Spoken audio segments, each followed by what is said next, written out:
इस क्लास में हम लोग क्या पढ़ेंगे? लहासा की योग। इससे पहले की क्लास में भी हम लोग ये लहासा की योग जो है ना, ये तो कहानी है चैप्टर 2।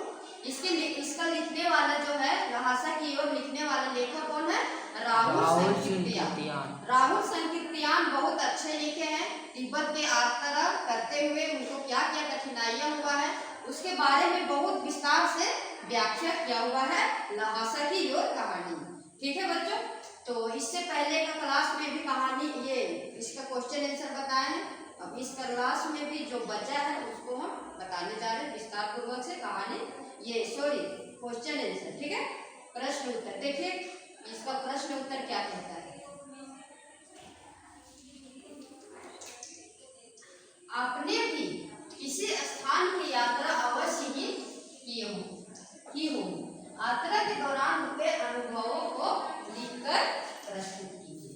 वो बोल रहे हैं कि आपने भी कई मतलब ये यात्रा अवश्य ही की हो, या छोटी हो या लंबी हो। ठीक है, हम लोग भी किए हैं ना, कहीं तो किए ही है। हम लोग भी कभी न कभी तो यात्रा किए ही, चाहे छोटा किए या बड़ा किए। कोई ऐसा आदमी नहीं है जो यात्रा नहीं किया हो। वही क्वेश्चन बोल रहा है कि आपने भी किसी स्थान की यात्रा अवश्य ही किए होंगे। यात्रा के दौरान जो अनुभव हुआ है उसको लिखकर प्रस्तुत करें। तो अब देखें आंसर हम लोग बताते देखते हैं। मनुष्य स्वाभाविक से ही भ्रमण प्रिय है। मनुष्य स्वाभाविक से ही भ्रमण प्रिय है। लगभग प्रत्येक मनुष्य अपने जीवन में कोई ना कोई बड़ी और छोटी या लंबी यात्रा अवश्य ही किए होंगे। क्या हम लोग भी किए हैं? कहीं ना कहीं छोटा बड़ा यात्रा तो किए हैं ना। ऐसा नहीं कि केवल घर में ही रहते, ऐसा नहीं है। बोल रहे मनुष्य छोटी लंबी यात्रा अवश्य ही किया होगा। मुझे एक बार विंध्याचल पर्वत की यात्रा का सौभाग्य हुआ था। तो उन्होंने क्या किया था, जबलपुर निकलकर पर्वतीय क्षेत्र शुरू हो जाता है। जब जबलपुर से निकलते हैं ना तो वहाँ पे पर्वतीय क्षेत्र स्टार्ट हो जाता है। और जबलपुर तक ट्रेन से गया था, मतलब जबलपुर तक ट्रेन से गया था। और जबलपुर के आगे जो है मुझे बस से यात्रा करनी थी। ठीक है, उस क्षेत्र को धान का कटोरा कहा जाता था। जो जबलपुर से आगे जो गए ना, बस से गए थे, उस एरिया को जो क्या बोलता था, ये उस क्षेत्र को धान का कटोरा कहा जाता था। मुझे भी चारों ओर पहाड़ों से घिरे क्षेत्र, धान के खेत ऐसे ही लगे कि उनका प्राकृतिक जीवन मुझे बहुत भाया था। उनका जो प्राकृतिक जीवन था बहुत भाया था। ठीक है, इस क्षेत्र में संरक्षित बैगा जाति है। मतलब उस क्षेत्र जो था ना, उस क्षेत्र में बैगा जाति होता है। बैगा जाति वो जनजाति में होता है ना, जनजाति 33 है ना, पहले 32 था अब 33 हो गया। उसमें से एक बैगा जनजाति भी होता है। ठीक है, इन्हें आदि मानव माना जाता है। शिकार करना, कंद मूल फल पर जीवन निर्वाह करना।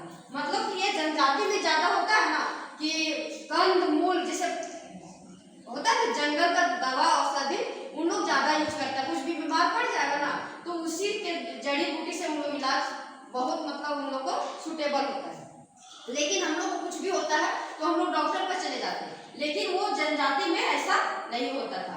उन लोग कंद मूल फल जीवन निर्वाह करना ये इनकी आजीविका थी। ठीक है, ये आत्मनिर्भर है, मतलब आत्मनिर्भर, अपने पे निर्भर है, दूसरे पे नहीं। कौन? बैगा जनजाति। यहाँ शेर चीते जैसे सुखार जानवर घूमते फिरते रहते थे। वहाँ पे जो जनजाति जहाँ पे रहते थे ना, वहाँ पे सुखार जानवर घूमते फिरते नजर आते थे। कौन कौन? एक शेर, चीता और सुखार जानवर घूमते फिरते नजर आते थे, मतलब इधर उधर घूमते रहते थे।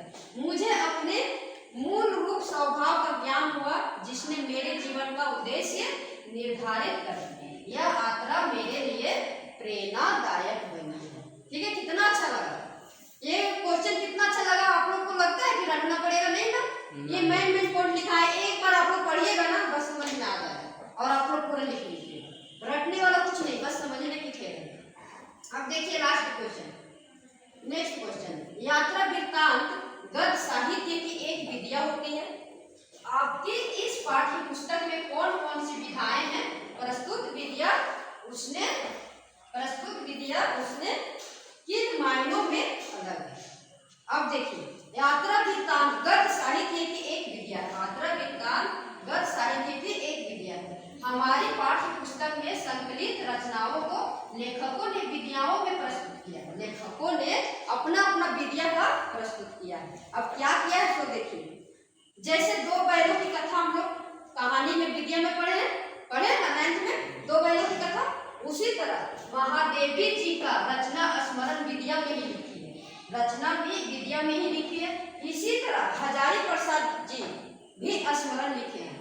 एक दो बैलों की कथा हो गया और एक महादेवी जी की रचना हो गया और एक हो गया हजारी प्रसाद द्विवेदी जी के स्मरण। इसी तरह हर लेखक किसी न किसी विधिया में ही लिखता है। इसी तरह हर लेखक ने किसी न किसी तरह से अपना विधिया में लिखा है। हर एक लेखक का अपनी रुचि अनुसार बात करने का होता है, ठीक है। इसी अर्थ में राहुल संकीर्त्यान ने अपने मायावर जीवन के अनुभवों को यात्रा वृत्तांत के माध्यम से प्रस्तुत किया है। इसी तरह जैसे दो बैलों की कथा हम लोग पढ़े, फिर ये महादेवी वर्मा जो रचना लिखे हैं, फिर हजारी प्रसाद द्विवेदी स्मरण लिखे। इसी तरह ये राहुल संकीर्त्यान जो यात्रा वृत्तांत के बारे में जो लिखे हैं, वही तो बता रहा है। ये यात्रा वृत्तांत के बारे में प्रस्तुत किया है कौन? राहुल संकीर्त्यान। कहानी, उपन्यास, नाटक आदि ये सब किसमें आता है? कहानी, उपन्यास, नाटक किसमें आता है?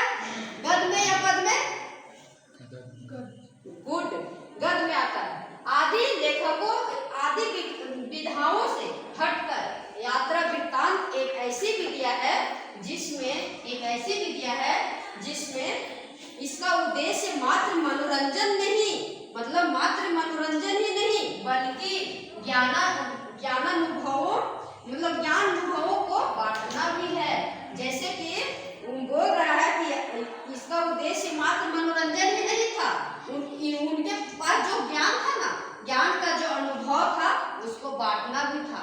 जैसे जिसके पास ज्ञान होता है ना, उसको एक दूसरे को बांटना चाहिए। बांटने से क्या होता है? और विद्या का वृद्धि होता है, समझे? विद्या और बढ़ता है। इसलिए जिसके पास जो है गुण वो बांटना चाहिए, जिसके पास जो ज्ञान है बताना चाहिए। एक दूसरे को नहीं बताइएगा ना, जो भी जानिएगा वो भी भूल जाइएगा। और बताने से क्या होगा? ये हम लोग का रिहर्सल होते रहता है ना।